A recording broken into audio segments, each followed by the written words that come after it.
Good evening, good evening, everybody. Good evening, everybody. Happy Tuesday, everybody. We are here. Can you guys- There we go. Can you guys hear me all right? Can you guys hear me all right? Happy Tuesday evening, everybody. Hope everyone's doing well. Hope you guys are staying safe. Hope you guys are doing good. We know it's been a while since seeing you guys. So I appreciate your patience with us, guys, as we keep getting things ready and in order for each and every one of y'all. But I wanted to start off by asking, how are each and every one of you guys? Talk to me, guys. How's everything looking? How's everything been? I'm just trying to find an outlet on this thing. But happy, happy Tuesday evening, everybody. Today, we are going to be talking about the actual cost of running your contracting business, especially as electricians, especially as contractors. We need to understand the value of our time. We need to understand the value of the experiences that we're going to give to people. And today, I just wanted to say how I appreciate each and every one of you guys for jumping in today. I got my phone over here just in case you guys have any comments that you guys want to jump in. So type it down below if you guys have any comments or questions about pricing. We have a very special announcement coming up, a very great opportunity that's coming, and I can't wait to share it with you all. It's coming soon, probably within the next 2 weeks, but we're going to be going over every aspect of what pricing looks like for an electrical contractor. Because true or not, I want to hear from you guys. Comment down below. When you guys decided to go contracting, when you guys decided to put in your notice, the first thing on your mind was, how do I find work? After finding that work, you wanted to make sure you were pricing it appropriately, true or not. You would go on Google, you would ask a buddy, you would go online to see what other people are charging just to see if you were in the ballpark. And guess what? Some of us even copied and pasted onto our own websites or on our own estimates. We've all been there. You go on Google, you say, how much does a house rewire cost? And you're going to see $8 to $12. So you offer the same thing. Guess what? Someone offered to do a job for 2,000. You felt bad. You went under it. And guess what happens? We start developing this routine. We start developing this pattern of always looking for others who've done it for answers for our own personal sake. But what do we start learning? As you start growing, as you keep getting busy, you started recognizing I'm not really making money. I'm always bottom line, red line, red line. Sometimes a bill comes up unexpected, an error happens on a job site, and now you're under. Now you're paying late fees. Now you're having to cancel some other opportunities because you overpromised and now you're under delivering. A lot of this stuff happens to contractors when we first come up. Why? That has been forever a pain point for contractors. So today we're going to be going over that issue so that you guys can avoid that, especially starting off as a contractor. What is the best site to use for leads? DSC Electrical LLC. I appreciate you. Right now, we're talking about pricing. If you guys want to talk about lead generation, if you guys want to talk about marketing, if you guys want to talk about how to get that funnel going, send me a DM privately, and I'm more than willing to help you out. Today, we're going to focus on the contractors who are coming in here to understand their pricing.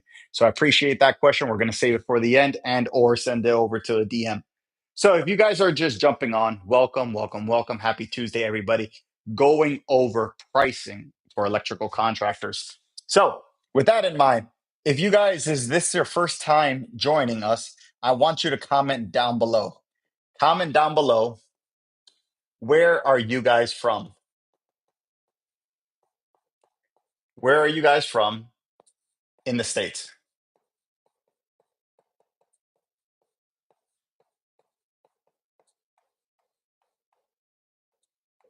Pricing for electrical contractors. Where are you based out of the States, guys?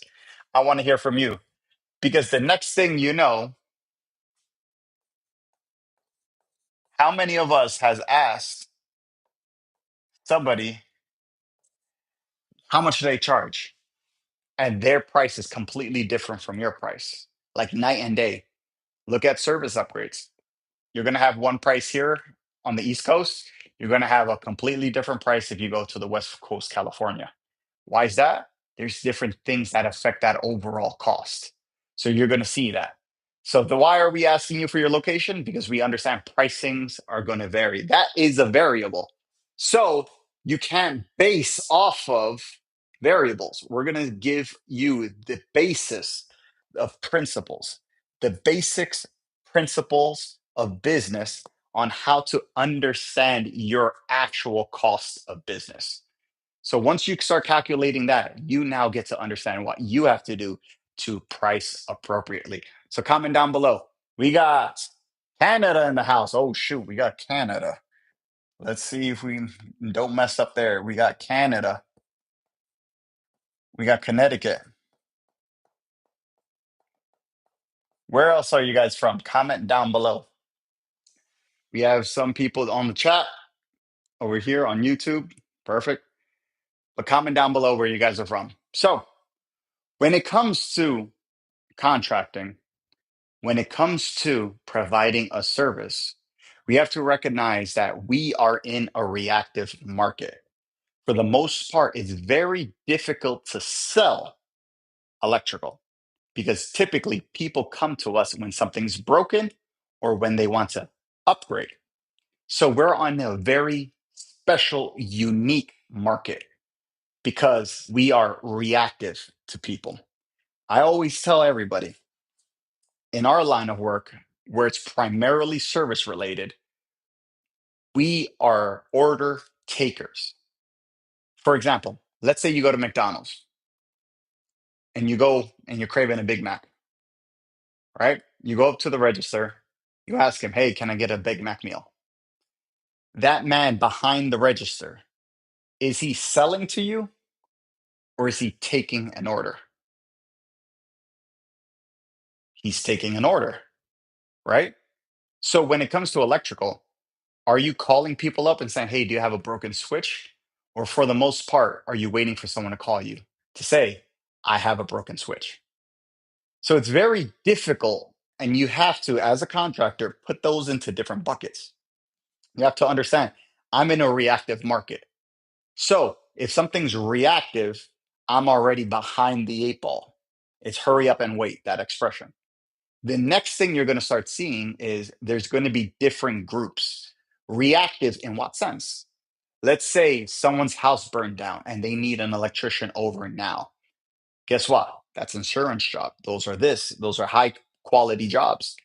You would just want to make sure you get there. That's a hot lead. No pun intended. But let's say someone's looking to remodel their house, right? They're working with the GC. Let's say they're thinking about a project in 6 months.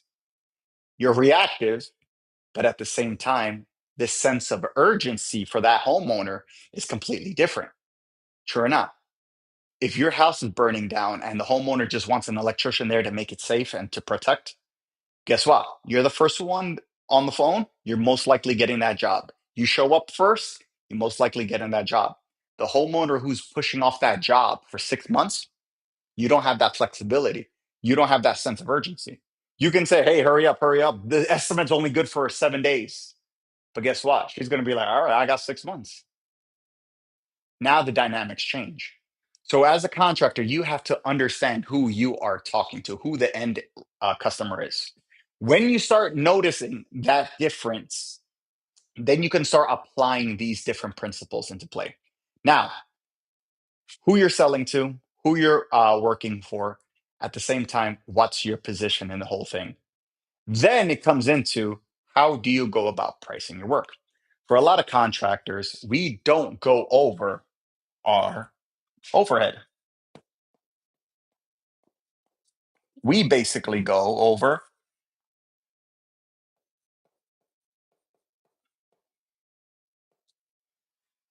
just $100 an hour, 125 an hour, 150 an hour. I charge $500 an hour. And then nobody follows up with why. Contractors like to say, oh, don't lower your price. A bunch of contractors say, I charge $500 an hour.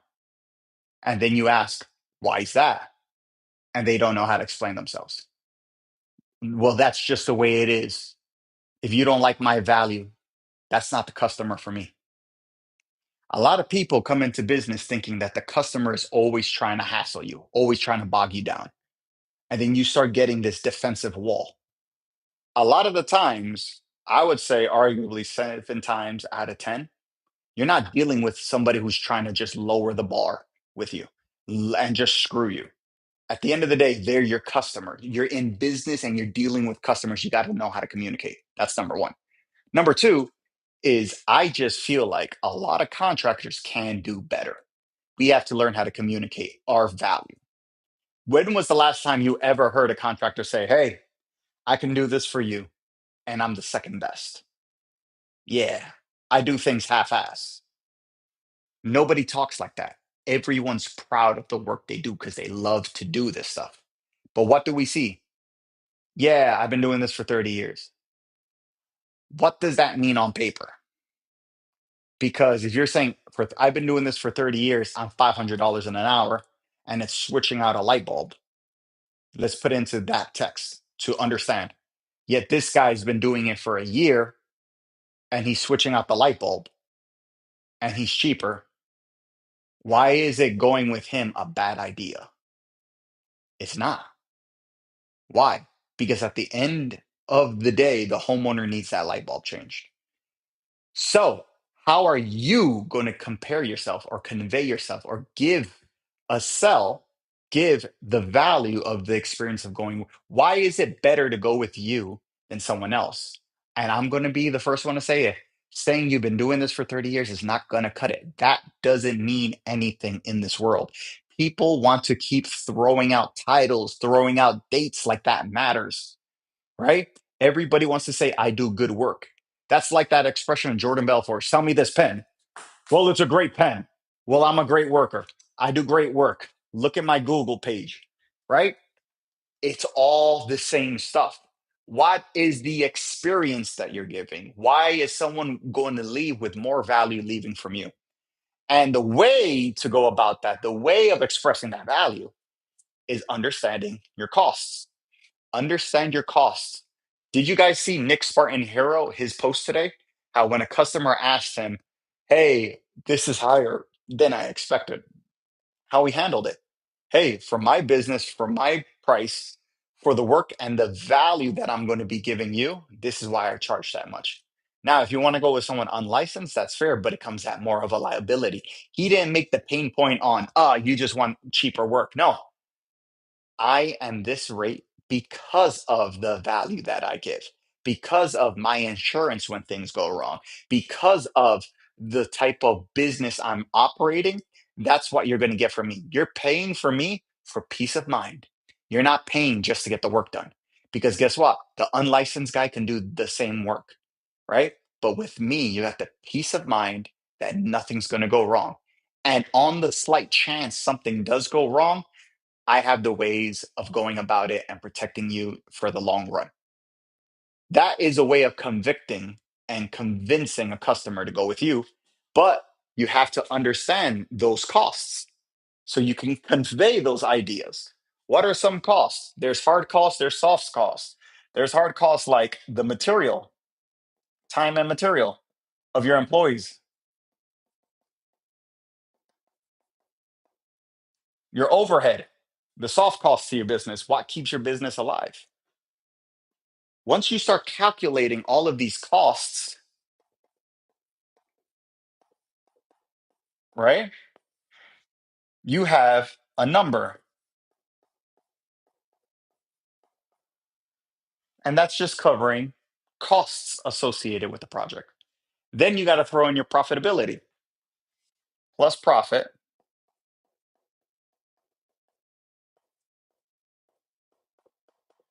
And if you guys have other margins that you're looking for, like contingency, just in case an emergency happens, or you want to divide your work up with revenue share, start adding all these stuff together. And at the end of it, you're going to have your number per hour, per day, per week, per month.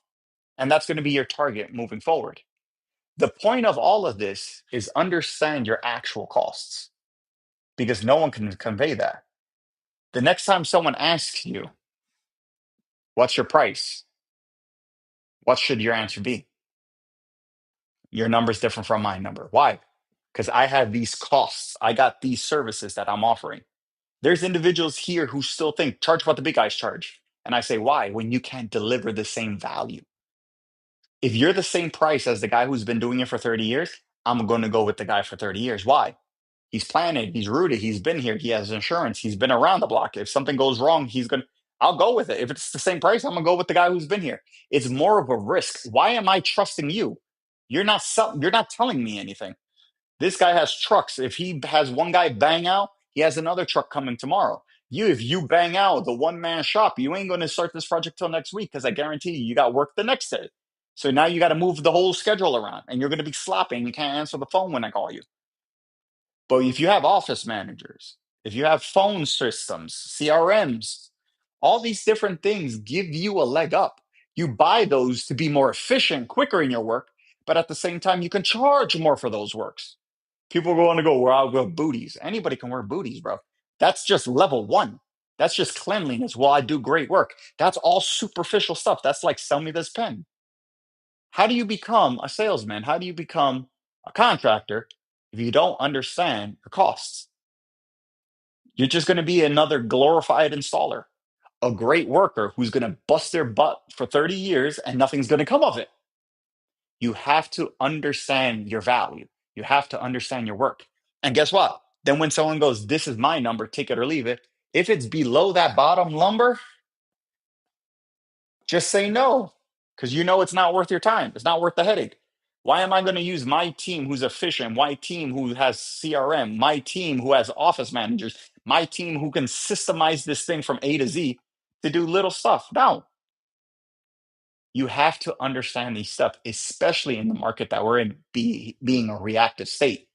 These are some things you got to start asking yourself when it comes down to the actual cost of business. Because anybody can swap a light bulb, anybody can fix a switch, anybody can swap an outlet, licensed, unlicensed, right or wrong. Somebody's going to do it. But what is something that we can control? It's the way we communicate. How do you control the actual cost of your business? By explaining it to the homeowner. How do you get more jobs? By upcharging, by explaining it to the customer. How do you now close more sales? By explaining it to the customer and making yourself look more better or more attractive than the guy who's been doing it for 30 years. You understand? Because if he's been doing it for 30 years, guarantee you he's been running the business the same way he started. This is where you have the leg up. This is where you can have it flashy. Remember, Google reviews, great work photos is all superficial. That should be regardless of the fact. You shouldn't be going in saying, I'm doing stuff for half-ass. I'm coming in and I'm the second best. No, every contractor takes pride. I've been doing this for 30 years, my man. Come on, bro. I've seen this yesterday. My 30 years I've been doing. Come on. You're going to hear the same stuff every single day. Differentiate yourself, learn how to communicate. That's the value that you guys have to start giving. So understand these costs. When you understand your soft costs, your overhead, this is when you start understanding, okay, it costs me $100 an hour to send a guy out on the road. If I want 30% profit margins, I need to charge 130 so I can keep $30 in the business. But then you think about taxes. Then you think about this. Oh my God, I need to charge around 140 just to stay alive. There you go. So if a job comes out to, hey, it's going to take him 30 minutes to do, and it costs 130 and you're at 140, you're losing $10. You're not going to stay in business. Now, if you take that hit with profit, just recognize that's coming out of your business. But this is why it's so valuable. This is why, because there's so many stigmas. People say, don't lower your prices or to go out of business. Why? People go on discounts all the time. Why are you going out of business? You should understand your margins. What's that? Understand what's your profit, what's your overhead, what's your costs, overhead or soft costs or hard costs. Then what's your hourlies? Then what's your this? What's your contingency? All these different margins that come into play. If you have 30% profit margins, and if you go lower by 10%, you're still making 20% profit. But what happens? You're still in business because all your costs associated with the job have been covered. So when people just say these things, don't lower your prices or you'll go out of business, it's just these stigmas that I hate because you guys can't articulate it. Now, if you say, hey, if I go lower, I go out of business, you're telling me you're already charging too little. You see the issue, right? If you say, hey, if I lower my price, I go, that means you're on 1% profit margin. That means if your costs are $100 and you can't go lower, you're at 100 or you're at 101. If you go lower, that means you're already in the red. You see where I'm getting at? But guess what? Contractors don't know what these things are. Contractors can't articulate that. And I welcome anybody. If you want to jump on live, feel free to jump on at any time because these are conversations that need to be had. Because once again, we don't focus too much on these things. But as a contractor, understanding your costs, understanding the actual cost of running a business is so valuable, not only because your business depends on it, but because you can use it now to sell your services in already a tough dynamic being in a reactive state. Remember, people are already calling us because something's broken. So we're already behind the eight ball. To now sell something has to be on point. Now, you have to understand what type of customer you have. If it's a hot lead, if it's cold lead. You understand that? Once you start breaking these things down, then you understand how to handle those conversations going forward. But everybody, this is just a taste of everything that we're doing right now with our Build Association. And you can find us at school.com, SKOOL.com/BULD. Hope you guys are doing well. Hope you guys have a good night. Rest up. Bye.